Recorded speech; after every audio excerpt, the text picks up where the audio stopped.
يلا بينا في حلقه دسمه مع الحكايه الطويله العريضه ديت. حضر بقى كوبايه الشاي بتاعك بالكحك وتعالى معايا، بس قبل ما نبدا ما تنساش تصلي على الحبيب وحط لايك واشتراك وتعليق كده جميل زيك، ويلا نبدا. بص يا سيدي بقى، كان في موظفه كحيانه اسمها زوسه بتشتغل في شركه، والشغلانه بتطحن البني ادمين، ومن كتر الطحنه ديت موتت نفسها من الشغل حرفيا، ولقت نفسها قدام الحاكمه اللي شافتها وهي بتعاني وقالت يا حرام. فالحاكمه ديت عرضت عليها انها تبدا حياه جديده ويمكن تلاقي فيها السعاده اللي راحت. فزوسه طبعا هنا اللي اتعلمت من الدرس الاولاني طلبت الخلود وانها ما تكبرش ابدا، وكل ده عشان نفسها تعيش حياه هاديه كده على رواقه وراحه بال. مين ما بيحبش الراحه والانتخه طبعا. المهم بقى الحكيمه هنا حققت لها الامنيه ديت، وراحت عملت لها تناسخ في هيئه ساحره خالده، يعني لا بتكبر ولا بتموت. وزوسه بقى هنا لقت نفسها في بيت صغير كده في المرتفعات، وكانت الحكيمه ديت سايبه لها هديه. فاكتشفت ان معاها سكينه لزوم دفاع يعني عن النفس وكده، وشويه فلوس عشان تعرف تعيش يعني. وقررت تنزل تشوف القريه اللي جنبها شكلها ايه. وهي في الطريق هوب قابلت سلايم، الكائن الهلامي اللزج ده. السلايم بقى حاول يهجم عليها، فراحت اديته بالسكينه، وقام السلايم على طول وتحول لكريستاليه سحريه. ايه ده بقى، شغلانه جديده دي ولا ايه؟ وقالت ممكن ينفع بعدين. بس قبل ما تكمل طريقها لقت نفسها وسط جيش سلايمات. يا نهار ابيض، هو مفيش غيرهم ولا ايه؟ المهم بعد المعجنه ديت وصلت ازوسا القريه اخيرا، وقابلت ست طيبه عرضت تساعدها، فخدتها لنقابه المغامرين. وهناك قابلت موظفه استقبال رحبت بيها. الموظفه بقى قالت لها ان قريتهم مسالمه قوي، وان السلايمات هي الوحوش الوحيده اللي ممكن تلاقيها في المنطقه ديت. ازوسا بقى هنا وريتها الكريستالات السحريه اللي جمعتها. فالموظفه قالت لها انه مش هينفع تبدلهم بفلوس غير لما تسجلي في النقابه الاول. فازوسا هنا قالت لها ماشي، وراحت سجلت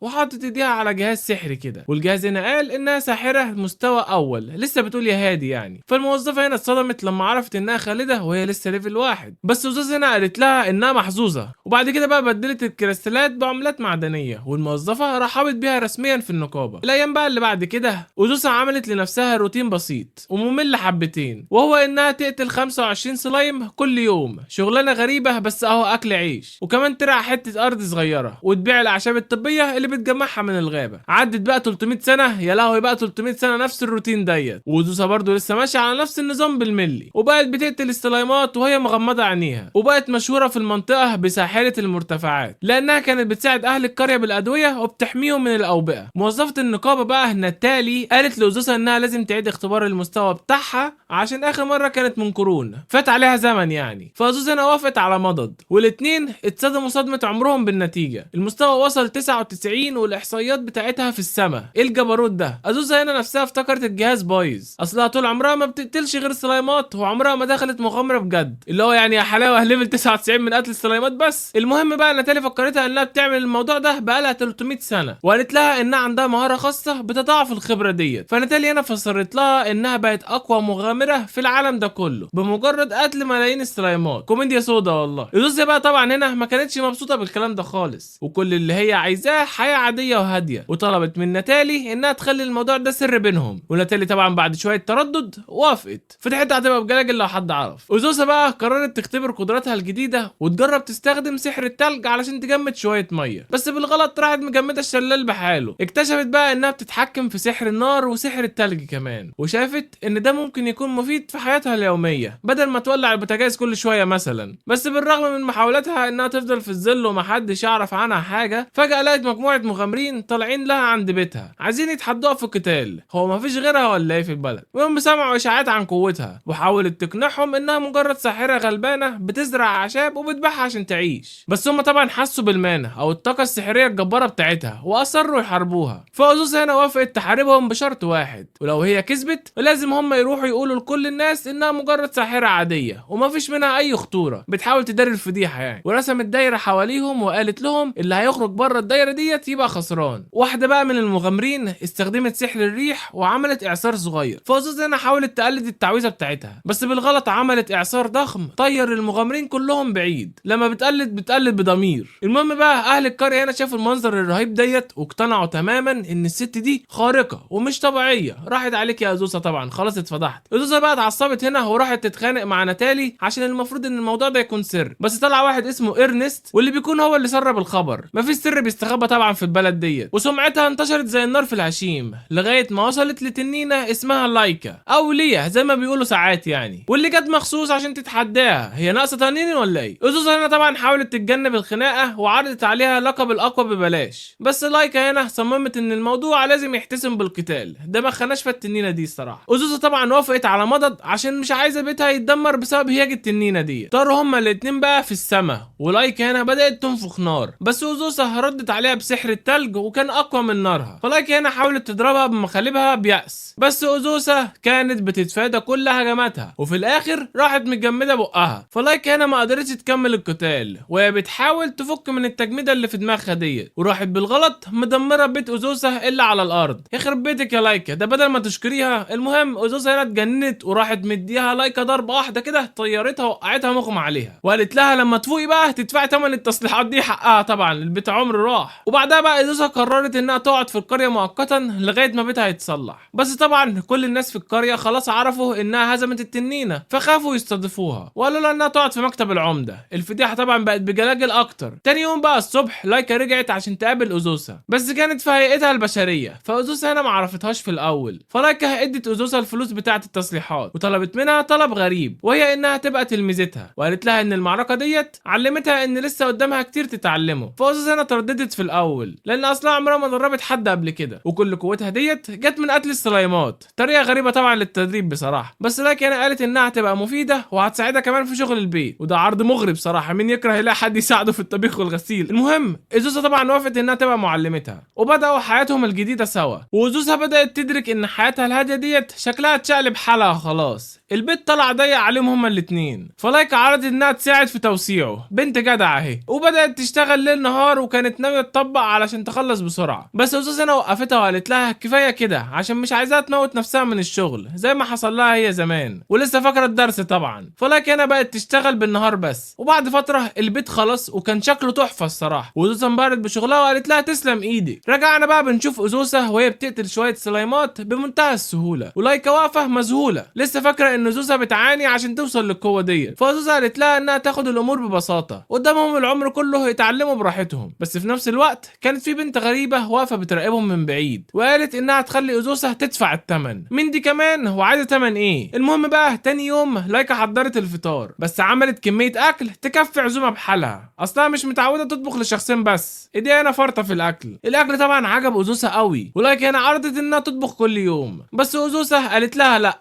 لازم ياخدوا الدور الاول ما يبقاش في استغلال يعني. وبالله بقى أزوسة لاحظت ان دفاعات القريه ضعيفه قوي وممكن اي وحوش تدمرها بسهوله. فلايكا هنا اقترحت انهم يعملوا حاجز سحري يحمي القريه، وأزوسة عجبتها الفكره عشان مش هتقدر تحمي القريه بنفسها طول الوقت. وراحوا عند جرف قريب، ولايكا علمت أزوسة ازاي تعمل دايره سحريه للحاجز، ونجحوا في تركيب الحاجز. واول بقى واحد وقع في الفخ كان حرامي بيحاول يسرق من القريه. الحاجز جمده في مكانه، جه في ملعبه يعني. فلايكا هنا قالت لشيخ القريه ان الفضل كله يرجع لمعلمتها أزوسة. فالراجل فرح وراح طبعا قال لكل الناس بقى هنا كلها بقت تمدح في أزوسة، بس أزوسة طبعا حبت تدي الفضل للايكا، فراحت هي كمان تمدح في لايكا وقالت للناس انها تنينه قويه عشان طبعا الكل يحس بالامان بوجود ساحره وتنينه بيحموهم. الاتنين طبعا هنا كانوا مبسوطين جدا بالعيشه مع بعض وبيتعلموا حاجات جديده مع بعض. بس في يوم من الايام ظهرت بنت صغيره اسمها فلفة، وقالت لأزوسة انها بنتها. ايه بنت مين؟ أزوسة؟ لايكا انا اتصدمت وقالت اكيد البنت دي غلطانه ومش فاهمه يعني ايه ام. فلفة هنا بقى قالت ان اختها الصغيره كانت بتبحث عن أزوسة، وده صدم أزوسة اكتر ان عندها بنت تانية كمان. هي لحقت تخلف امتى ديت؟ بس المصيبه الاكبر بقى فلفة هنا قالت ان اختها ديت اللي اسمها شلشة عايزه تقتل أزوسة. فأزوسة هنا خافت طبعا، وعزموا فلفة انها تدخل تاكل معاهم كحك، وقعدوا يفكروا ليه شلشة دي عايزه تقتل أزوسة. فلفة هنا كشفت السر وقالت ان شلشة بتكره أزوسة بسبب اللي عملته فيها، ولايكا اقترحت طبعا انهم يستعدوا للخطر اللي جاي. وأزوسة سألت فلفة عن نوع الهجمات اللي اختها ممكن تستخدمها، ففلفة قالت ان شلشة طول عمرها بتتدرب على سحر اسمه هاجة. وأزوسة هنا عرفت ان نوع السحر ديت متخصص وما بيشتغلش غير على اجناس معينة، وكل ما كان الهدف محدد اكتر كل ما كان السحر اقوى. يا ترى بقى شلشة دي متخصصة في السحر ضد مين بقى بالظبط؟ لايكا بقى هنا وضحت ان سحر الهاجة ديت ما ينفعش حد حد يستخدمه من غير سنين وسنين من التدريب. فأزوسة سألت فلفا عن عمرهم، ففلفا قالت انهم حوالي 50 سنة، وده اقنع أزوسة انهم مش مجرد بنات صغيرين عاديين. وبقت قلقانة يا ترى بقى شلشة طورت السحر الهاجة ده ازاي عشان تحاربها بيه. فجأة بقى الارض هنا بدأت تتهز، وفلفا هنا جريت تشوف اختها. فلايكا لاحظت الهالة الشريرة اللي حوالين شلشة وفلفا، حاولت توقفها، بس شلشة هنا قالت انها لازم تنتقم علشان امهم قتلتها. وأزوسة هنا طبعا حاولت تفهمها انه مستحيل تكون قتلت امهم، بس شلشة برضه فكرتها انها قتلت عدد لا يحصى من السلايمات. فأزوسة هنا طبعا اتلخبطت، وفلفا وضحت انهم هما الاتنين فلفا وشلشة يعني عبارة عن ارواح اتكونت من تجمع ارواح السلايمات الميتة. يا حلاوة، دول طلعوا اشباح سلايمات. شلشة بقى هنا قالت لها انها تقتل أزوسة وتنوح على الارواح السلايمات اللي ماتت، بس أزوسة مش عايزة تحاربها عشان شايفينها لسه طفلة. ولايكا نصحتها انها تستخدم سحر الريح وتعمل اعصار، بس شلشة هنا صدت الاعصار ديت بسحر الهجة بتاعها بسهولة، وقالت لها انها بقى لها سنين بتتدرب عشان تقتلها، فكل هجماتها هتبقى بلا فايدة ضدها. شلشة طبعا طلبت من أزوسة انها تستخدم كل قوتها السحرية، فأزوسة هنا جمعت نيرانها وعملت هجوم قوي، بس شلشة طبعا ابطلته في لحظة. فأزوسة هنا ادركت ان شلشة بتستهدفها هي بس، ومش هتأذي لايكا او فلفا، فحاولت تطير وتهرب، بس شلشة هنا ابطلت سحر الطيران بتاعها فوقعت على الارض على طول، وقالت لها انها مش هتسيبها تهرب. أزوسة هنا طبعا شافت شريط حياتها بيعدي قدام عينيها وهي بتستعد للموت، بس فجأة لايكا اتحولت لهيئتها التنينية الضخمة وصدت الهجوم عن معلمتها، وقالت لها انها مش هتسمح لشلشة انها تأذي معلمتها، وراحت مديها بوكس طيرتها ووقعتها مغمى عليها. الكل طبعا ما كانش مصدق ان شلشة اتهزمت بالسهولة ديت. وبعد كده بقى فلفا شرحت ان سحر الهاجة ده بتاع شلشة كان متوجه لأزوسة بس، عشان كده كان فعال جدا ضدها، لكنه ملوش اي لازمة ضد اي خصم تاني، يعني متفصل على مقاس أزوسة. ولما شلشة فاقت حاولت تهجم على أزوسة مرة تانية، بس ما قدرتش تستخدم سحر الهاجة بتاعها لانه بيحتاج سنين من التحضير قبل الاستخدام، فدخلت في حالة اكتئاب وقالت ان هدف حياتها الوحيد ضاع. بس أزوسة هنا قالت لها انها لسه عايشة اهو، ويبقى شلشة لسه عندها سبب انها تعيش عشانه، وهو انها تعيش حياتها علشان تقدر تنتقم منها في المستقبل. سياسة غريبة طبعا في التربية بس ماشي. فلفا طبعا قالت ان أزوسة اهتمت بيها وهي مغمى عليها، وأزوسة وضحت انها تعتبرها بنتها وما كانش ينفع تسيبها مرمية. فشلشة هنا ما قدرتش تنكر ان أزوسة بقت زي امها، بس برضه ما قدرتش تنسى اللي عملته في السلايمات. فلفا طبعا حاولت تهديها وقالت لها ان البشر والسلايمات اعداء طبيعيين وبيحاربوا بعض دايما، والمفروض انها تفرح لانهم لسه عايشين. فأزوسة هنا عزمتهم الاتنين انهم يعيشوا معاها في البيت، والمفاجأة شلشة هنا وافقت على طول، والكل فرح باللمة الجديدة. لايكا طبعا اقترحت يعملوا حفلة ترحيب بيهم، وراحوا كلهم يشتروا طلبات الحفلة. وهم بقى ماشيين للقرية، وأزوسة سألت الاختين اذا كانوا بيعملوا ايه قبل ما يتقابلوا، فقالوا انهم كانوا بيقتلوا السلايمات الشريرة اللي لونها شفاف، ووراها واحد منهم قتلوه بانهم نقصوه في نقطة ضعف. وأزوسة طبعا هنا فرجتهم على القرية، وبالليل استمتعوا بحفلة العشاء مع بعض، وأزوسة حست انها مبسوطة بوجودهم حواليها. فلفا طبعا وشلشة كانوا قاعدين بيقروا كتاب عن الجن اللي هم الالفز، وأزوسة ادركت ان عمرها ما قابلت جن قبل كده. بس فجأة الباب خبط، ولما فتحوا لقوا جنية صغيرة اسمها الكرة او الكرا او هالكرة زي ما هنعرف بعدين. البنت دي طبعا قالت انها محتاجة مساعدة علشان في شيطان عالي المستوى واسمه بعلزبول او بيلز باختصار يعني بيطاردها. فأزوسة طبعا مش بتاعت خناقات ومغامرات، فحاولت تقفل الباب في وشها، بس الكرة هنا طبعا اترجتها انها تساعدها. فأزوسة سمحت لها انها تقعد في البيت، والكرة هنا كشفت انها جاية من مملكة جن صغيرة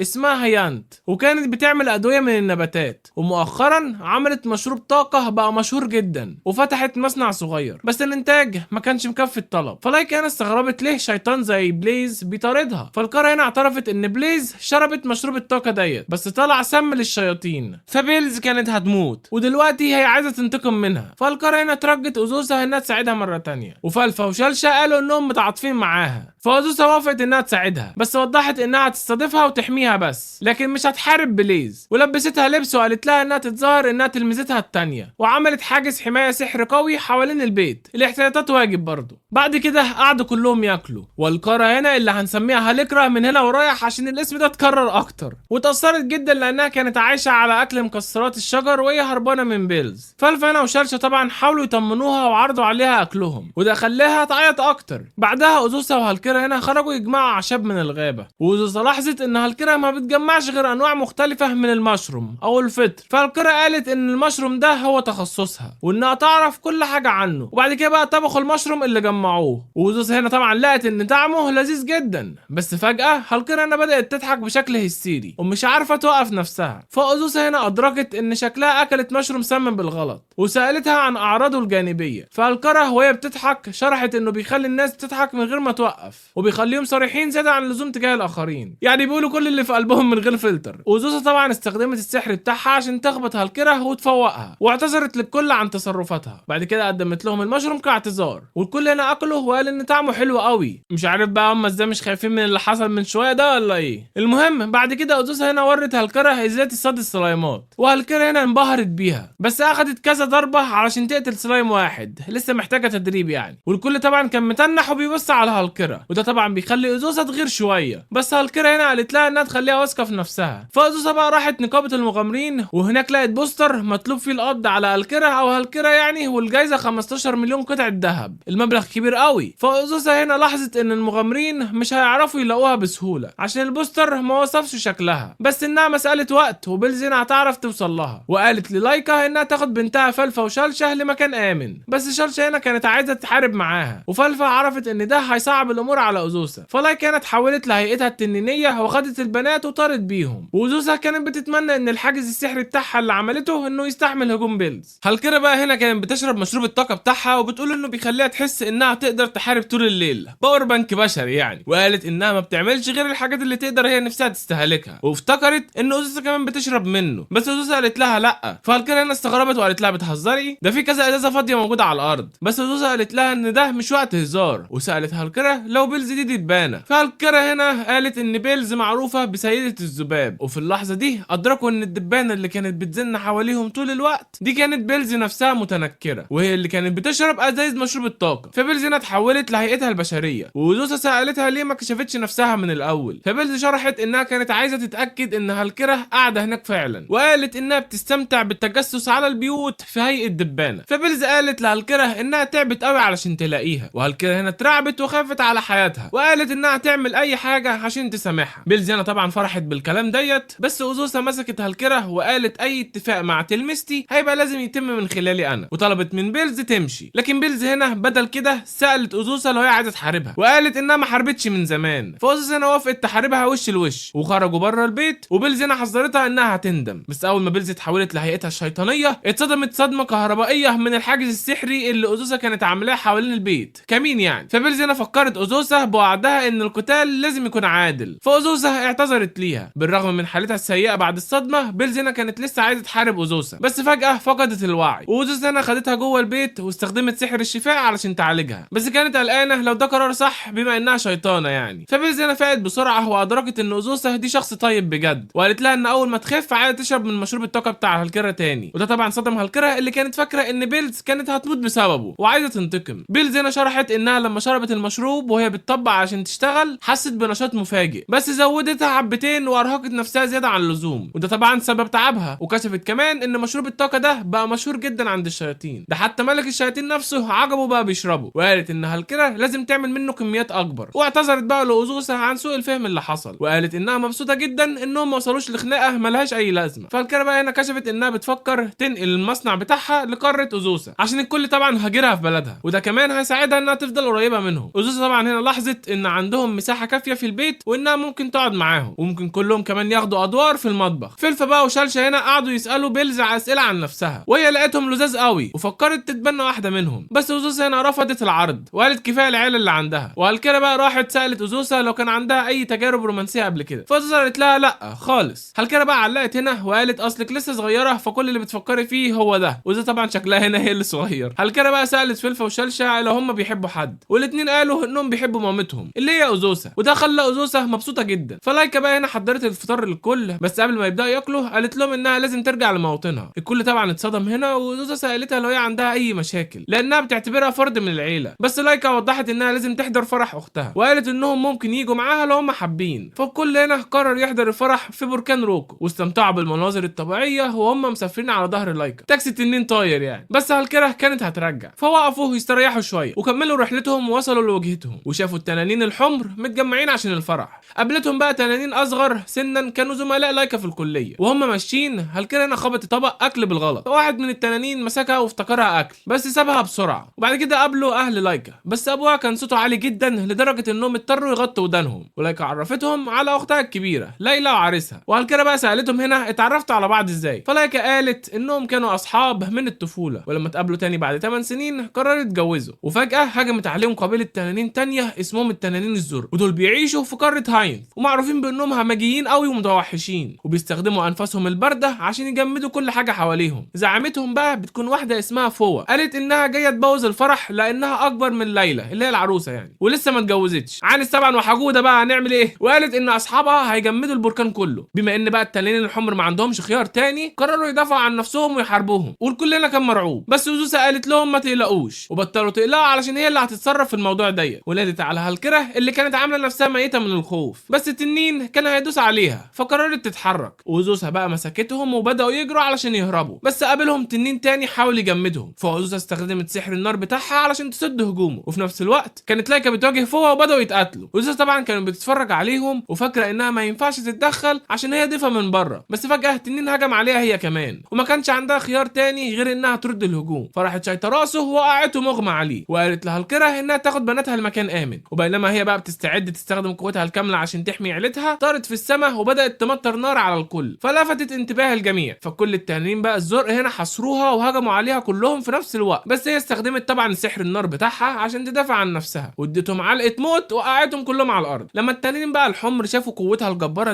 فهو هنا اتصدمت وقالت ازاي بشريه تقدر تهزم تنين بهجمات جسديه زي كده. فوزوسا هنا شرحت لهم ان ده سبب استمراريتها ومصوبتها على قتل الصليمات طبعا، وراحت شايطه فوا تاني، بس فوا هنا استحملت الضربه وردت بهجوم تلج. اوزوسا طبعا ادركت ان فوا ما عندهاش غير هجمه واحده بس، فاستخدمت سحر النار بتاعها وقدرت تتغلب عليها وهي اصلا مش مركزه، وراحت طبعا اوزوسا نطت عليها من فوق وشاطتها تاني فخبطتها في الارض بقوه. المنظر ده ارعب باقي التنانين الزرق كلهم، فعلى طول راحوا هربوا. لكن انا طبعا رفعت اوزوسا لفوق والكل بدا يهتف باسمها، بقت بطله يعني قوميه في ثواني. بس اوزوسا طبعا لاحظت ان الموضوع لسه ما خلصش عشان لسه في مجموعه تانية من التنانين الزرق بتقرب من البركان. المعركه طبعا شكلها مطوله. في طريقهم طبعا لايكا كانت بتقول ان كل اللي نفسها فيه ان اختها فرحها يبقى حلو وما يبص، واوزوسا طبعا طمنتها وقالت لها ان كل حاجه هتبقى تمام. ولما وصلوا بقى قريب من البركان شافوا التنانين الزرق محبوسين جوه دايره سحريه بتمتص طاقتهم، واستغربوا مين اللي عمل كده، ولقوا بيلز ظهرت وكشفت انها كانت هناك عشان تستمتع بالينابيع السخنه. بس التنانين الزرق كلهم كانوا عاملين دوشه، فعجبتهم مستخدمه سحر الشياطين بتاعها. اوزوسا طبعا هنا انبهرت انها قدرت تهزم 5 تنانين لوحدها، بس بيلز قالت انها شيطانه عاليه الرتبه وعايشه بقالها 3000 سنه، فالموضوع ده مش حوار كبير بالنسبه لها. وسالت اوزوسا لو تقدر تهزمها في قتال عادل، بس اوزوسا هنا قالت لها انها مش مهتمه بالقتال وراحت حضناها بدل كده. اوزوسا بقى قالت لفوا انها تتحول لهيئتها البشريه عشان يتفاوضوا، فهي وافقت وسالتهم هم عايزين ايه بالظبط. فلايكا ورتها فاتوره بكل الاضرار اللي سببوها عشان تدفعها. فوا طبعا هنا مش مصدقه المبلغ الكبير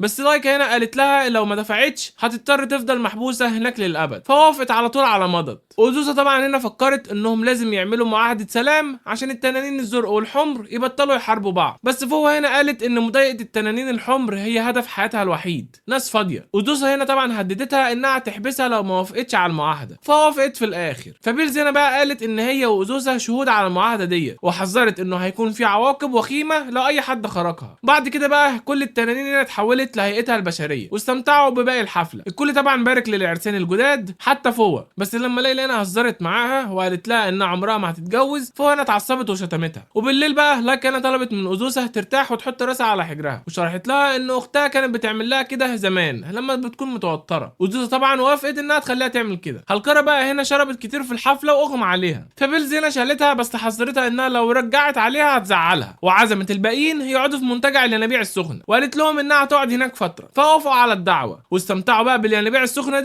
واوزوسا بدات تحس انهم بقى عاملين زي العيله بجد، وقعدت تتكلم عن كل واحد وقالت ان عندها بنتين فلفه وشلشه، وان بيلز ولايكا زي اخواتها، بس نسيت انها تقول هالكره كمان. فاوزوسا هنا قالت لها ان دي اصل صنعه المشاكل. هالكره بقى هنا بدلت يوم الطبخ بتاعها مع اوزوسا، وده خلى الكل يفتكر انها ماشيه وسايباهم، فزعلوا قوي وعملوا لها حفله وداع. بس هي وضحت لهم انها مش ماشيه ولا حاجه، بس هي بتدور على مكان جديد تبني فيه المصنع بتاعها. بعدها بشويه هالكره بقى رجعت هنا البيت تعبانه جدا من الشغل، فاوزوسا قلقت عليها وقالت لها انها ما تاخدش على نفسها قوي كده، كده. بس هالكرة بقى قالت لها انها هتبقى كويسه اول ما تشرب مشروب الطاقه. فأوزوسا نصحتها انها ترجع للبيت قبل المغرب. بس هالكرة برضه قالت لها ان في شبح في المصنع بتاعها، وكل العمال المحليين بقوا خايفين يروحوا الشغل وهي اللي بتعمل كل حاجه بنفسها. شرشة بقى هنا علقت وقالت طالما الشبح ما بيسيبش المصنع يبقى اكيد ده روح مرتبطه بالمكان اللي ماتت فيه. فهالكرة طلبت هنا من أوزوسا انها تتخلص من الشبح ديت، بس أوزوسا قالت لها انها مش شاطره في التعامل مع الاشباح. فهالكرة هنا ترجتها وقالت لها انها هتضطر تدير المصنع لوحدها لو الشبح ده ما فارقش المصنع. فأوزوسا وافقت على مضض انها تساعدها، بس قالت لها انها هتعمل كده لو المساعده بتاعتها جت، اللي هي تقصد بيلز يعني، واستخدمت سحر الاستدعاء علشان تجيب بيلز، بس اتلخبطت في التعويذه وهي بتقولها. فبيلز هنا هوبه لقت نفسها نازله في بانيو مليان ميه ساقعه، فتعصبت جدا وسالتهم هم اتصلوا بيها ليه، فحكوا لها عن موضوع الشبح. فاتضايقت اكتر لانهم مستدعينها عشان مهمه تافهه زي دي. بس فيلف هنا وشلشه اظهروا ثقتهم في قدرتها، فوافقت على طول انها تساعدهم. بس عرفت ان الشبح ما بيظهرش غير بالليل، فتعصبت تاني وقالت لهم كان المفروض يستنوا لغايه بالليل قبل ما يستدعوها. عندها حق الصراحه. فبالليل بقى جه وراحوا كلهم المصنع. بيلز بقى هنا كانت باين عليها الثقه، فأوزوسا اطمنت انها استدعت الشخص الصح، وهي وهالكرة كانوا ميتين من الرعب. فمسكوا ايد بعض وعملوا سلسله كده بشريه. وبيلز سالت بقى هالكرة الشبح بيظهر فين، فورتها الاوضه. بس هالكرة واوزوسا كانوا خايفين يدخلوا لدرجه انهم كانوا عايزين يفكسوا للموضوع كله. بيلز هنا خدتهم بالعافيه لجوه، وبعد شويه محاولات قدرت تمسك الشبح اللي طلع اسمه روزالي. هالكرة بقى طبعا هنا سالتها بتعمل ايه هنا، فروزالي حكت ان من مئات السنين اهلها كانوا هيجوزوها لعيله نبيله، كانت فاكره انهم اختاروها علشان جمالها وادبها، بس اكتشفت ان اهلها كانوا بيخدعوها وباعوها للعيله ديت. فالكرة هنا استغربت انها كانت مؤدبه وهي شكلها مش كده خالص دلوقتي. بس روزالي هنا وضحت ان شكلها اتغير بعد ما قضت مئات السنين كشبح، وقالت لهم ان المكان ديت بتاعها هي. فأوزوسا طبعا هنا سالت طب هنعمل ايه دلوقتي، فبيلز اقترحت انهم يمحوا روزالي من الوجود خالص. بس أوزوسا هنا وقفتها وقالت لا ده مش حل كويس. فالكرة استغربت هو مش ممكن روزالي تمشي وتسيب المكان وخلاص؟ بس روزالي هنا قالت انها مش قادره وانها حاولت كذا مره، بس بيلز قالت لها ان في طريقه تانية وروحها تقدر تسيب المكان لو هي دخلت جسم انسان حي، بس الاحسن انهم يختاروا حد ارادته ضعيفه. والكل طبعا اتفق ان هالكرة هنا هي الخيار المثالي. يا حرامي هالكرة. المهم ربطوها في كرسي وروزالي هنا نجحت في الاستحواذ على جسمها. أوزوسا بقى عزمت على روزالي اللي هي جوه جسم هالكرة دلوقتي انها تقعد معاهم في البيت عشان عايزاها تكون مبسوطه. روزالي طبعا فرحت قوي بالكلام ده ونادت على أوزوسا اختها الكبيره وقالت انها تحميها حتى لو ده هيكون سبب في قتلها. بس أوزوسا هنا فكرتها انها ميته اصلا. بس المشكله بقى ان روزالي ما عرفتش تخرج من جسم هالكرة مره تانية، وسالت بيلز انها تساعدها. ولايكا بقى كانت قلقانه ان وجود روحين في نفس الجسم ممكن يكون ليه اثر سلبي على هالكرة، فبيلز اكدت ان ده ممكن يؤدي لموت هالكرة. فروزالي هنا مش عايزه تاذيها طبعا، فحاولت تنتحر وهي في جسم هالكرة. بس أوزوسا هنا وقفتها عشان ده هيموت هالكرة معاها، وقعدوا يعملوا اجتماع علشان يناقشوا المشكله. ولايكا طبعا اقترحت انهم يلفوها جامد زي ما بتعمل عشان تطلع الكحك اللي لازق في البرطمان. فأوزوسا طبعا مسكتها ولفتها ورمتها بعيد، بس ده ما نفعش. فشرشة هنا قالت ان ضرب البرطمان من ورا ساعات بيجيب نتيجه، فراحت ضربت هالكرة، بس ده وجعها هي بس. ولايكا قالت ان كسر الصندوق هو اخر حل ممكن يلجأوا ليه. فبيلز بقى جهزت نفسها عشان تقتل هالكرة ومعاها روزالي طبعا، بس أوزوسا هنا وقفتها في اخر لحظه. فأوزوسا ولايكا هنا خدوها وطاروا بيها لفوق قوي وسابوها تقع، بس برضه ما نفعش. بعد كده جربوا كذا طريقه تانية بس ولا واحده فيهم نفعت، فقرروا يسكروها على امل ان هالكرة هي اللي تسيطر على الجسم لما روزالي تنام. الخطه طبعا نجحت وهالكرة هنا رجعت لجسمها وهي مش فاهمه هي وصلت هناك ازاي. بعد كده رموا عليها ميه ساقعه وده خلى روزالي تسيب الجسم خالص. روزالي طبعا اعتذرت لهم عن المشاكل اللي سببتها. هالكرة طبعا لاحظت انه هيكون صعب انها ترجع العمال للمصنع مره تانية بعد موضوع الشبح ده طبعا. بس أوزوسا هنا جات لها فكره وقدموا روزالي لاهل البلد على انها شبح طيب بيساعد الكل بقدراته الخارقه، والناس طبعا قبلوها كجزء من مجتمعهم. وهي طبعا فرحت ان بقى عندها اصدقاء جدد. بيلز هنا هنت أوزوسا لانها فازت بوسام شرف الشياطين، وشرحت لها ان دي جائزه بتتقدم للافراد المحبوبين من الشياطين واللي قدموا مساهمات عظيمه للمجتمع. وهي طبعا شايفه ان أوزوسا تستاهلها لانها وقفت الحرب بين التنانين الحمر والزرق، والكل طبعا كان فرحان بالخبر ده. أوزوسا بقى هنا ما كانتش مهتمه قوي، بس قررت انها تقبل الجائزه ديت بعد ما شافت حماسهم. وبيلز بقى كشفت ان حفل توزيع الجوائز هيتعمل بعد 3 اسابيع وانها هتيجي تاخدهم قبلها. فأوزوسا هنا سالت الحفل ده هيتعمل فين، فبيلز ردت وقالت لها انه هيتعمل في ارض الشياطين. الكل طبعا هنا اتصدم وخاف، فبيلز طمنتهم وقالت لهم انهم ما يلاقوش لان الشياطين هنا اتغيروا وما بقوش يأذوا الناس طالما هم بيتعاملوا معاهم بادب. الكل طبعا كان قلقان على هالكرة علشان ما بتعرفش تتصرف كويس، وهي حاولت طبعا تختلق اعذار علشان ما تجيش الحفل. بس شالشة هنا قالت ان عدم الحضور بيعتبر اهانه كبيره للشياطين. فروزان هنا استغربت هي معزومه وهي كمان شبح ولا ايه. فأوزوسا هنا قالت لها طبعا هتيجي معاهم لانك جزء من العيله. وهنا بقى بيدركوا انهم محتاجين فستان جديد لروزالي، بس هي قالت لها انها ما بتعرفش تغير لبسها لبسها. فأوزوسا استغربت هو مفيش محلات للاشباح ولا ايه؟ بس هاليكرا هنا شرحت لها ان محدش هيعمل محل للاشباح لان الاشباح دي معاش فلوس تشتري بيها. شالشة قالت بقى ان مؤخرا اتصاحبت على باحث بيعرف حاجات كتير عن الاشباح، فكلهم راحوا زاروه وقال لهم ان الاشباح بتفضل لازقه في اللبس اللي كانت لابساه وقت ما ماتت عشان اللبس ده مرتبط بذكرياتهم. روزالي هنا افتكرت ان مفيش امل، بس اوزوسا طبعا افتكرت فجاه ان قدرتها الخاصه اللي بتسمح لها انها تخلق السحر، وقعدت طول الليل بقى تشتغل على تعويذه عشان تعمل فستان لروزالي. بعد كام محاوله فاشله نجحت اخيرا وعملت لها فستان جميل. الكل طبعا كان مبسوط وهو شايف روزالي لابساه. بيلز بقى وصلت بعد شويه ومعاه ليفياثان، كائن ضخم كده بيطير في السماء وعليه مبنى كامل. ورتهم بقى غرفه الضيوف وكشفت ان فيها حمام كبير، وهناك قابلوا ليفياثان تانية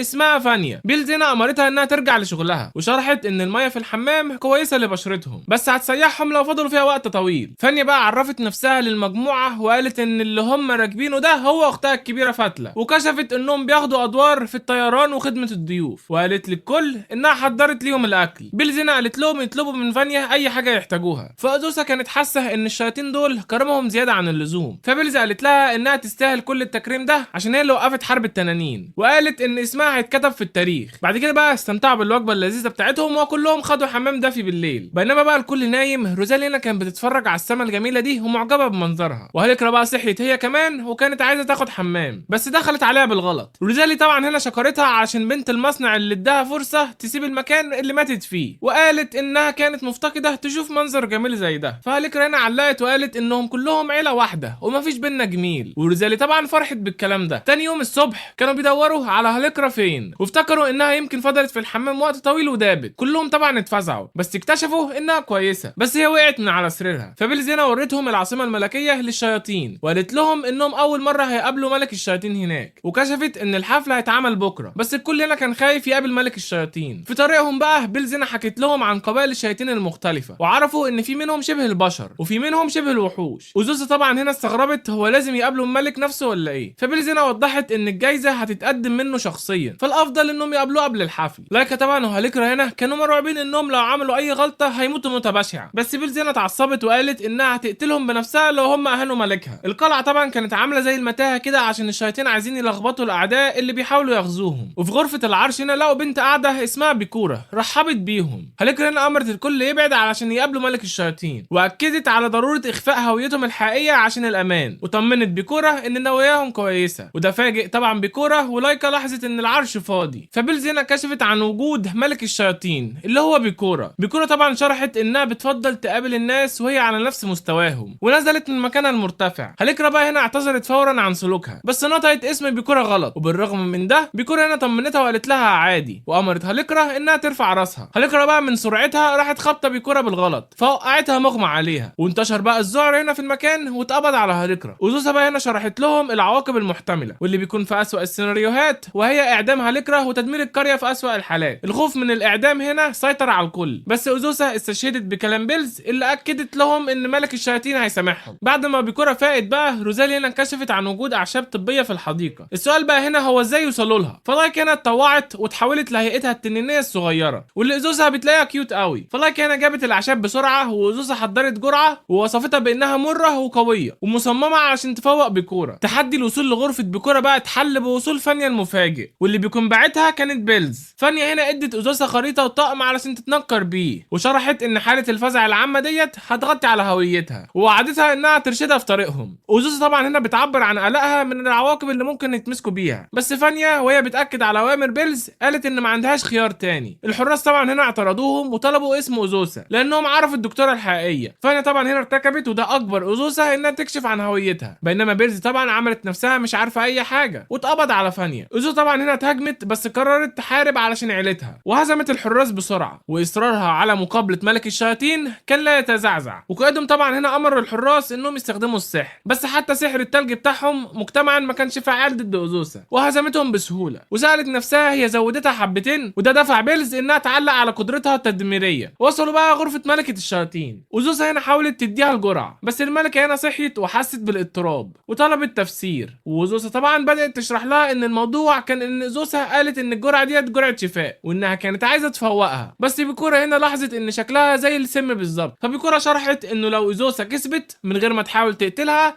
ده هيثبت براءتها، لكن لو خسرت يبقى كل ده انتهى. واكدت ان الخساره مش خيار، لان حياتهم كلهم على الطرف. وفجاه بقى بيكورا هجمت عليها، اوزوسا طبعا هنا قدرت تتفادى الهجوم، وده فاجئ طبعا ملكه الشياطين. بيكورا قالت انها ساحره مستوى 99، بس اوزوسا طبعا ادركت ان قبعتها اتقطعت اثناء الهجوم، وحاولت تتفادى هجمات بيكورا، واستغربت ليه اوزوسا مش بتهاجمها، ففكرتها ان حياتها لكرة على الطرف. اوزوسا طبعا هنا بقت جد، وقالت ان الموضوع لما يتعلق بحمايه عيلتها مش هتتردد لحظه، وراحت مديه بيكورا بوكس. فبيكورا هنا صدتها بسيفها، بس قوه الضربه طيرت السيف من ايدها ورجعتها لورا. اوزوسا بقى طبعا قالت ان المعركه هنا خلاص انتهت، بس بيكورا افتكرت انها لسه تقدر تكمل القتال. فاوزوسا قالت لها ان سيفها خلاص اتكسر، وفعلا السيف اتفتت فجاه، وطلبت منها انها تسامحها لكرة. بس بيكورا هنا فاجئتها بانها نادتها اختي الكبيره، وقالت لها انها هتعمل اي حاجه تقولها، وكشفت ان كل ده كان مجرد اختبار، لانها كانت بتدور على حد اقوى منها علشان تقدر تحترمه وتحبه. ملكه غريبه الاطوار طبعا ما نعرفش اللي بيحصل. المهم بعد كده بيكورا هنا افرجت عنها لكرة، وطلبت من اوزوسا انها تبوسها على خدها، وقالت ان في مشهد في كتابها المفضل الاخت الكبيره بتبوس اختها الصغيره بعد تردد بسيط. فاوزوسا بتوافق اخيرا، بس هالكرة والباقيين شافوهم وافتكروا انهم مرتبطين ببعض. بيكورا طبعا اتعصبت على هالكرة عشان ازعجتهم وهددتهم بالاعدام، بس هالكرة لاحظت ان اوزوسا عمرها ما باستها هي، فراحت اوزوسا باست بنتها فلفا وشلشة وحضنت باقي عيلتها. بعدين بقى في الحفل بيكورا نادت اوزوسا ولايكا على المسرح، بس فاجئتهم انها دعت فوا هي كمان، وقالت لاوزوسا انها تلمس على قرون فوا، وده معناه ان فوا بتخضع لها وبتعترف لها بسيادتها. فوا طبعا هنا بتقاوم في الاول، فبيكورا هنا هددتها انها لو ما تعاونتش هتخلي لايكا هي اللي تعمل كده، فوافقت على طول. فبتوافق على طول من غير كلام. في طريق عودتهم بيركبوا فانيا، بينما فتله كانت بتخدمهم. اوزوسا بقى استغربت امتى فوا هتمشي بقى، بس فوا هنا شرحت لها انها خضعت لاوزوسا فما ينفعش تسيبها. لايكا قالت لهم انهم مش محتاجين تنين تانيين في بيتهم، وانها المفروض تؤمر فوا تمشي، بس فوا هنا وضحت ان حسب تقاليدهم لازم تموت لو سابت سيدها. فانيا فجاه هنا اهتزت لانها افتكرت نكته، وفتله بالغلط وقعت ميه بالعسل على اوزوسا، بس فوا حمتها بجسمها. فوا طبعا امرت نفسها هنا انها تتصرف بحريه لما يرجعوا البيت، وقالت لها انها هتدي فوا نصيحه اذا احتاجتها، بس لازم تعيش مستقله بما انها حره. وده خلاها تعيط وطلبت من اوزوسا انها تطبطب على راسها لاخر مره. فاوزوسا هنا فكرت انها اكيد كانت مخبيه جانبها الحساس ده عن الكل. فوا هنا نادت اوزوسا ماما، بس لايكا هنا فجاه انضمت ليهم ومسكت فوا وقالت لها انها تبطل تلزق في اوزوسا زي الكلبه. بس فوا هنا شرحت لها انها تنينه حره وبتدي كل حاجه لسيدتها. وبعد كام يوم اوزوسا صحيت الصبح وهي بتسمع بهدوء الصباح، سمعت صوت خناقه بين لايكا وفوا على مين الكحك بتاعه طعمه احلى. روزالي طبعا هنا كشفت انهم من ساعه ما فوا وصلت وهما بيتخانقوا طول الوقت، بس لانهم ما ينفعش يتخانقوا بايديهم فبيحلوا خلافاتهم بالكلام بس. اوزوسا هنا علقت وقالت ان كحكهم هما الاثنين طعمه حلو، بس هما كانوا عايزينها تختار واحد بس، وده خلاها لكرة تستغرب ليه هما كانوا متعصبين زياده على اللزوم النهارده. فشلش هنا قالت لها ان السبب ان التنانين اكلت لحوم وهم ما اكلوش اي لحمه من فتره طويله، عشان كده نفسهم في اي خناقه.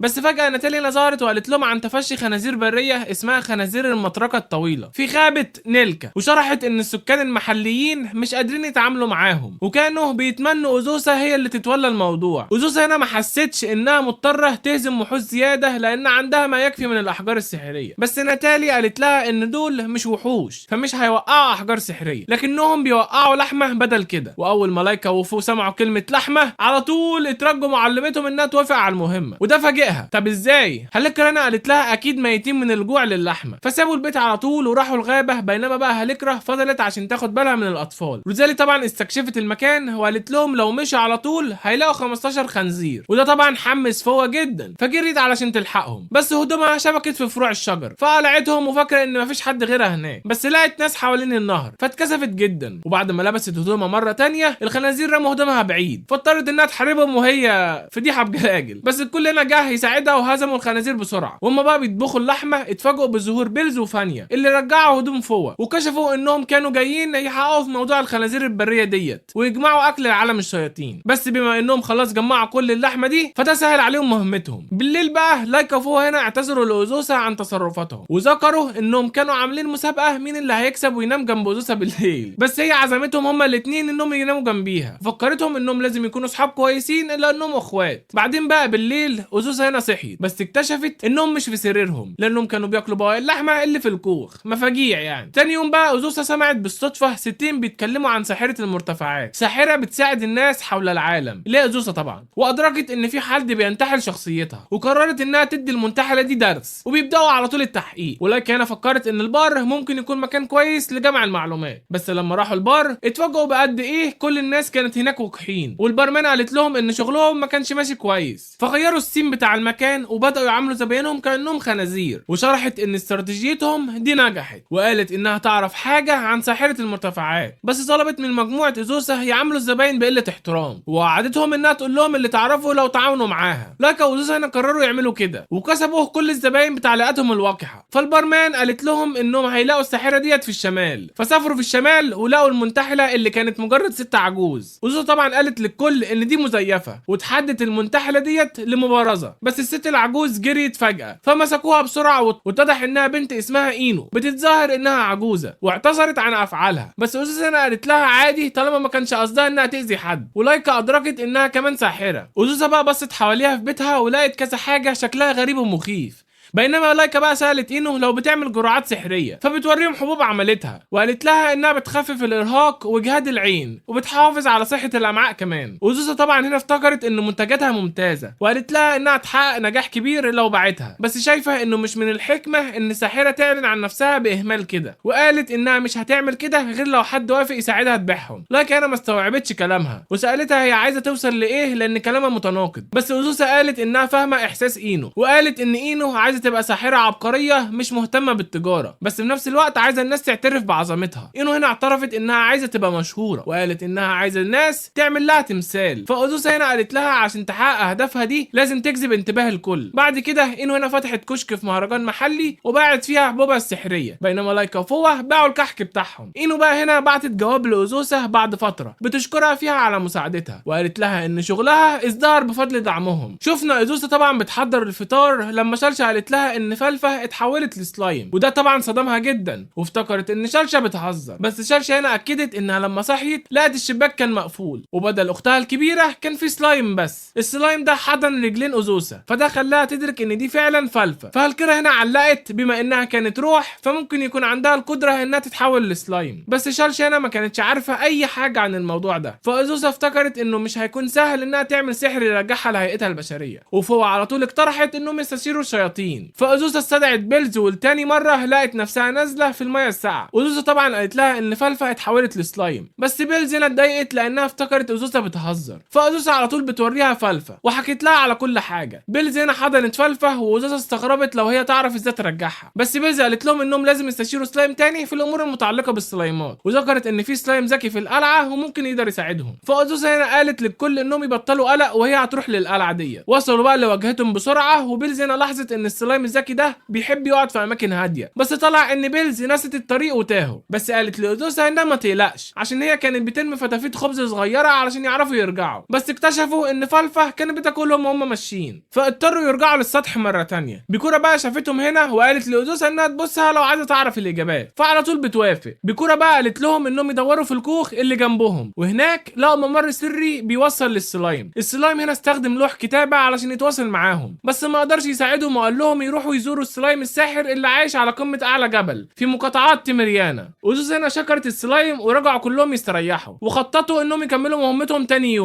يوم وصلوا على بيت على الجبل، وهناك رحبت بيهم بنت صغيره طلعت هي السلايم الساحر، وكشفت انها استخدمت سحر التحول عشان تغير مظهرها، وحكوا لها مشكلتهم وهي مسكت فلفة اللي هي السلايم، وده خلاها تدرك ان مرونتها مختلفه عن اي سلايم عادي. وبعد فحص دقيق لجسمها السلايم الساحر دي ذكرت ان المشكله الرئيسيه هي وضعيه نوم فلفة، وشرحت ان فلفة اكيد اذت عضله وهي نايمه، وده خلى صعب عليها انها تحافظ على هيئتها البشريه، فتحولت لسلايم. وسالوها لو هي تقدر ترجع فلفة لهيئتها البشريه مره تانية، بس ذكرت ان سحرها مفعوله مؤقت فمش هيحل المشكله، فقالت لهم انهم يقابلوا السلايم المقاتل اللي قدرت توصل لهيئتها البشريه عن طريق حركات الجسم والتمارين. بعدها استغربوا هيلاقوها فين، فالسلايم الساحر كشفت انها موجوده في البلده الجنوبيه اللي اسمها كينلي، وهناك هتشارك في بطوله قتال، وذكرت انه على حسب الاشاعات هي مقاتله منعزله ما بتدورش غير على القوه. فأوزوسا هنا قررت انها تشارك في البطوله، ولما وصلوا هناك عرفوا ان بيلز كمان مشاركه في البطوله، وحذرت اوزوسا انها تخلي بالها علشان السحر ممنوع في البطوله. فأوزوسا هنا وبيلز هزموا خصومهم بسهوله ووصلوا لنصف النهائي، وهناك بيلز هزمت السلايم المقاتل بكل سهوله، وده طبعا قلق اوزوسا لانها كانت عايزه تسالها عن موضوع فلفة، بس بيلز لاحظت ان عندها نفس هدف اوزوسا ووعدتها انها تتفاوض مع السلايم المقاتل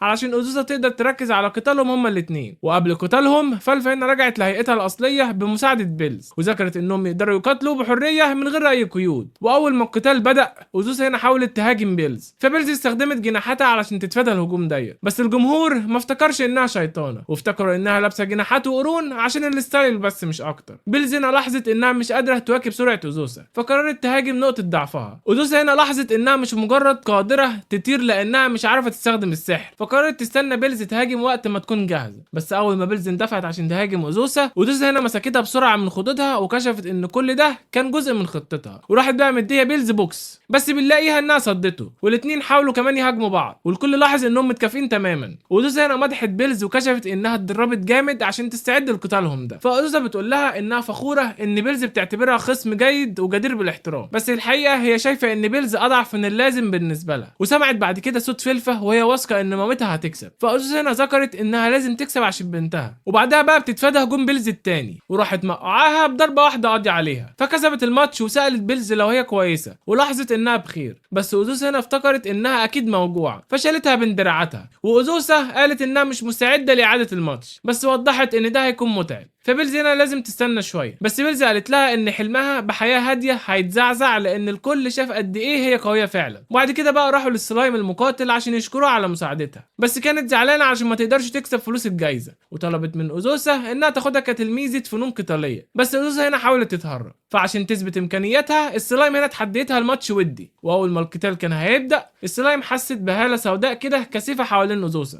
هاله كده مش ممكن تتشاف غير حوالين اللي قتلوا عدد لا يحصى من السلايمات، فاترعبت جدا وفقدت الوعي. فبنلاقي بقى اوزوسا شالتها ورجعتها بيتها، ولما فاقت لقت انها خلاص ما بقتش عايزه تبقى تلميذه اوزوسا. بس بيلز هنا فجاه انضمت ليهم، والسلايم اترجت بيلز هي اللي تبقى معلمتها. فاوزوسا هنا لاحظت ان ده ممكن يكون مفيد عشان هيكونوا دايما عارفين مكان بيلز لو البنات اتحولوا لسلامات مره تانية. بيلز هنا اترددت في الاول، بس الكل طبعا اترجاها انها توافق، فقررت تبقى معلمه السلايمات. بعد كام يوم البنات لاحظوا بوستر على موسيقيه اسمها كوكو جايه من قريه لاول مره، بس محدش فيهم سمع اسمها قبل كده، اللي عندها اهتمام كبير بالموسيقى. بعدها بقى قرروا كلهم يحضروا حفلها، بس ما عجبهمش اسلوبها الروك اند رول خالص، فالكل هنا مشى ما عدا اوزوسا وفوا هنا لاحظت ان موسيقاها بتبدا بنوتات عاليه، بس بتبدا تدريجيا. وفجاه كوكو هنا وقعت على الارض، وهم افتكروا ان ده جزء من العرض، بس ادركوا انها مش بتمثل، فخدوها لبيتهم واكلوها ورجعت لها طاقتها بسرعه. خدت بقى حمام، والكل هنا اتصدم لما شافوها من غير مكياج، لان شكلها كان زي اي بنت عاديه، فاستغربوا لو هي بيغمى عليها كتير كده. فاكدت ان ده بيحصل لان شغلها كموسيقيه مش مكفي مصاريفها. فهو هنا علقت وقالت ان قليلين بس من الموسيقيين هم اللي بيعملوا فلوس كويسه. وكوكو كشفت انها كانت عايزه تبقى زيهم، فسابت بيتها من 63 سنه، بس ما قدرتش توصل لاي مكان في مسيرتها الموسيقيه. واوزوسا هنا بقى قالت لها انها تقعد معاهم وتسترخى شويه، بس شايفه ان الوقت جه انها تسيب الموسيقى وتبدا حياه جديده بما ان عندها كذا عرض شغل بالفعل.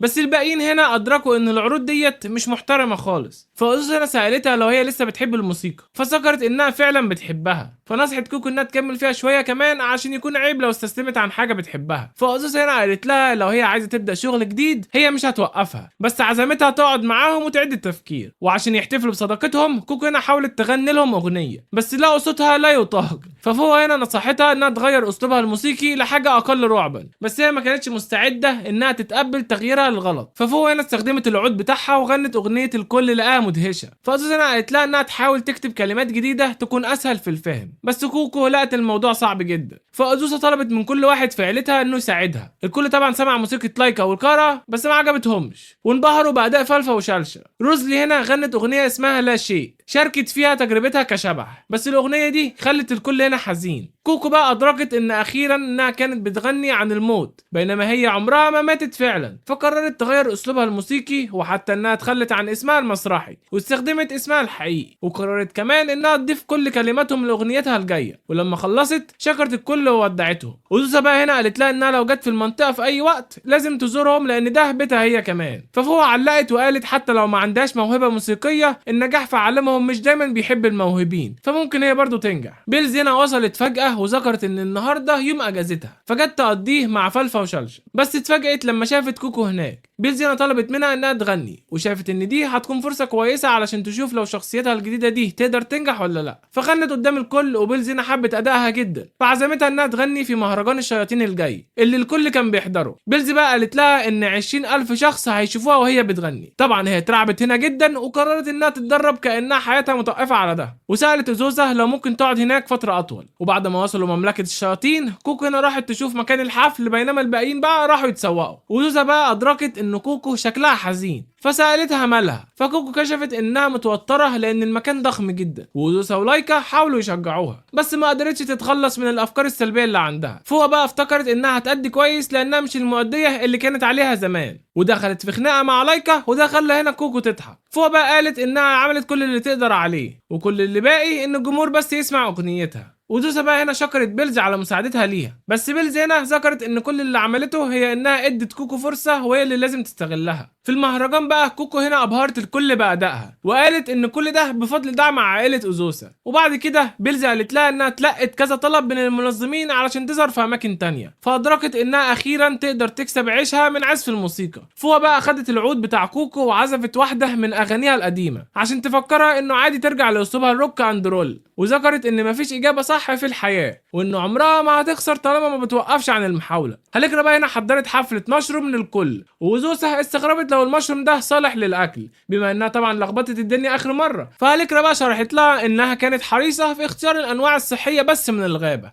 فالمرة دي آمن للأكل. وزوسة طبعا هنا استمتعت بأكلهم جدا، بس هالكرة هنا كشفت إن النوع اللي بتاكله ده اسمه المشروم السام، وقالت إنه بيقلص أي حجم حد بياكله. فزوسة هنا اتعصبت عليها وقالت إن أكل المشروم ده آمن للأكل. فهالكرة هنا شرحت لها إن الأنواع اللي جابتها من الغابة كانت آمنة، بس النوع اللي أكلته ده كان في أوضتها هي. فأزوزة طبعا فقدت الوعي، ولما فاقت لقت نفسها اتقلصت في الحجم وبقت شبه الطفلة الصغيرة. هالكرة هنا اعتذرت عن غلطتها ديت، واكدت لها ان ده مش هيسبب اي ضرر تاني غير التقلص. جريت بقى تدور على حل، وأزوزة هنا كانت بتتمنى انها ترجع لحجمها الطبيعي بسرعة. الكل طبعا لقاها كيوت قوي، وفوق هنا شالتها زي الطفلة. بينما بقى روزالي لاحظت انه بالرغم من حجمها الصغير ده روحها لازم تكون لسه بنفس الوزن. فلفة وشلشة طبعا اكلوها وقروا لها كتاب ممل علشان يخلوها تنام. تاني يوم بقى لايكا هنا حضرت لهم فطار، وحاولت تخليه فانسي بقى عشان يليق بمظهر أزوسة الصغير، وسألت عن هالكرة. فلايكا هنا كشفت انها عزلت نفسها في اوضتها عشان بتدور على طريقة ترجع أزوسة طبيعية. لايكا طبعا استغربت لو هي تقدر تطبطب على راس أزوسة، وهي سمحت لها انها تعمل كده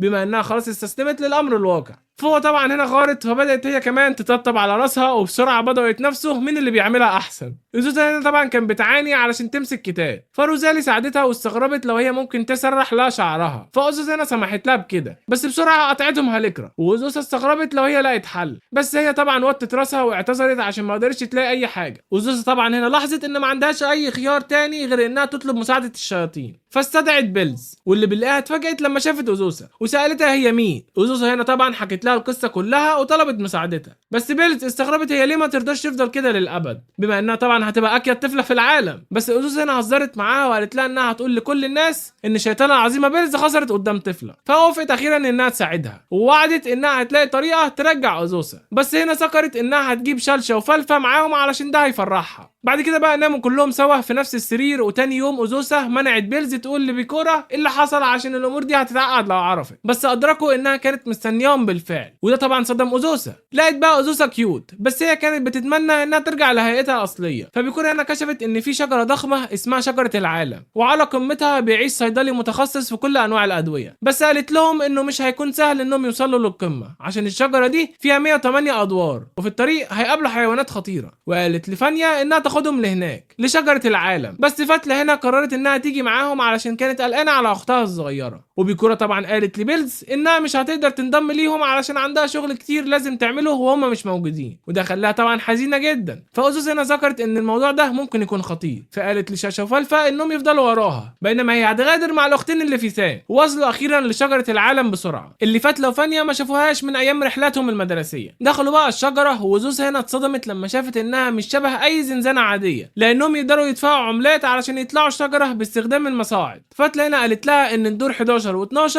هم اللي موتن ديابه الدور ال11 وديابه الدور ال12. وأزوسة بقى هنا افتكرت ان نظام تسميتهم ده سخيف جدا، فانا طبعا هنا جابت لهم الاكل وكملوا كلهم الرحله باستخدام المصعد، ووصلوا اخيرا للدور العاشر بسرعه، وراحوا على طول للدور ال11. وهناك قابلوا قطيع من الديابه، واوزوسا افتكرت انهم لازم يكونوا خطيرين، بس طلعوا وديين لانهم مش بيقابلوا غير شياطين قويه جدا ومش بيقدروا يهزموها، فشخصياتهم اتغيرت وبداوا يتسلقوا الشجره باستخدام المصاعد، ووصلوا بسرعه لمنبع مياه سخنه فقرروا يستريحوا هناك. واوزوسا طبعا هنا لاحظت ان شجره العالم ديت مش زي ما كانت متخيلها خالص، فانا طبعا قالت لها ان مفيش مصاعد بعد ما المحطه التامنه، وده احبط اوزوسا جدا. الاختين بقى هنا شكروها لانها السبب في انهم قدروا يخرجوا في رحله سوا، بس هي اعتذرت على طول علشان ورطتهم في مشكلتها. فده هنا قالت لهم انهم هيستريحوا في الدور 84 بالليل، بس بعد كده هتبقى زي الزنزانه الحقيقيه من غير اماكن للاقامه. بيتسلقوا بعد كده بقى بحذر من الادوار العاليه، حيث وجدوا بقى حيوانات الكسلان والحيوانات خطيره تانية، ووصلوا اخيرا للدور العلوي. وفتله هنا ساعدت اوزوسا انها تشوف المنظر الطبيعي الجميل ده من فوق، وده خلى فانيا انها تتاثر، بس اختها هنا وقفتها علشان لسه عندهم مهمه. ووصلوا اخيرا بقى للصيدليه وسالوا الصيدلانيه عن دواء يعالج حاله اوزوسا، وذكرت انها لقت دواء ليها مؤخرا. بعد كده اديتهم بقى حبوب اسمها مينوس، وده صدمهم لانهم كانوا ممكن يحصلوا عليه من غير كل المشقه دي. انه بقى هنا وصلت هناك هي كمان علشان توصل دواها، واستغربت ليه ما استخدموش الوايفرن اللي هم تنانين مجنحه يعني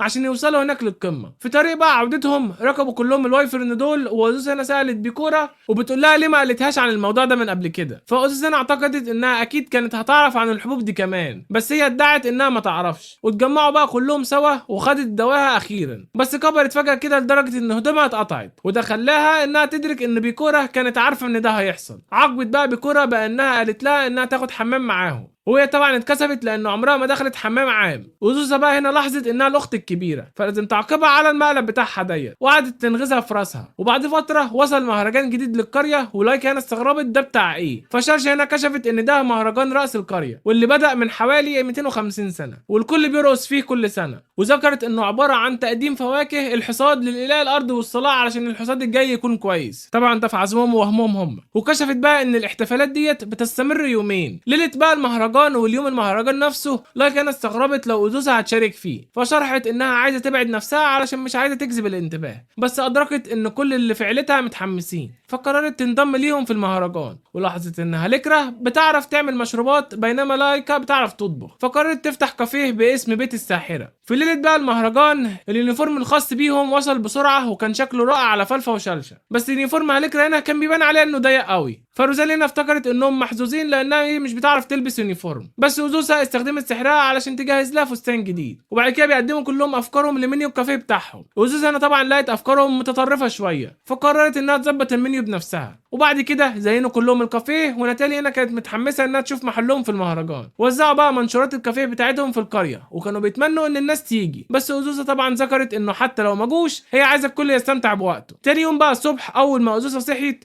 شافت زحمه كبيره متجمعه بالفعل بره الكافيه بتاعهم، وده فاجئها طبعا جدا، وادركوا ان الناس جت حتى من خارج القريه. وبما انهم جم بدري قوي الصبح قررت ان الكل يفتح المحل ساعه بدري، والناس طبعا استمتعوا بقضاء وقتهم في الكافيه. ولاحظوا انهم كلهم شكلهم جميل في اليونيفورمات بتاعتهم. فهو هنا طبعا كانت غيرانه ان لايكا هي اللي واخده كل الاهتمام ومش عايزه تخسر قدامها، فحاولت انها تبهر الكل بانها شالت اطباق متعدده في نفس الوقت، بس فقدت توازنها. فروزالي هنا مسكت الاطباق بسرعه قبل ما تتكسر، واستخدمت سحرها علشان تحط كل الاطباق على الترابيزات. الكل هنا افتكر ان خدمتها دي مدهشه جدا، والزباين شكلهم استمتعوا بالاكل والجو العام. فأوزوسا قالت للكل انهم يكملوا شغلهم بنفس الحماس ديت. شالشا بقى طبعا تعبت من كتر الوقفه الطويله، وأوزوسا قالت لها انها تقعد على الكاشير. عمرها طبعا ما تخيلت ان محلهم هيكون بالنجاح ده. فجاه بقى بيلز وصلت هناك وبتمدح في الكافيه بتاعهم. أوزوسا بقى سالتها لو هي ما عندهاش شغل، فكشفت انها جت هناك بس عشان سمعت عنه. سالت أوزوسا بقى ليه ما عزمتهاش هناك، وطلبت من بيلز لو هي عايزه تساعدهم تخدم الزباين، بس لاحظت انها شيطانه، فالمفروض أوزوسا ما تطلبش منها اي خدمه بسهوله كده. بس هي برضو دخلت من الباب الخلفي ورجعت لابسه يونيفورم الجرسونه وخطفت انتباه الكل. وفورا هم بيلاحظوا ان عندها هاله ملكيه شديده ورقي سيده محترمه. وبيكورا هنا وصلت هي كمان وبدات تساعد العيله، وده صدم أوزوسا اللي استغربت هي بتعمل ايه هناك لان دي مش شغلانه لملكه الشياطين. أوزوسا طبعا هنا ادركت انه طالما هي هناك يبقى فانيا وفتله اكيد بيساعدوهم برضو، وتخمينها كان صح. شفناهم بقى بيطبخوا في المطبخ، والسلايم المقاتل ظهرت وشافت بيلز في اليونيفورم، فافتكرت ان ده جزء من تدريبها، فقررت هي كمان تساعد. اينو بقى هنا وصلت عشان توزع عينات من احداث مكملاتها. وبعدها بشويه كوكو هنا جت عشان تسلي الجمهور بمساعده فوا.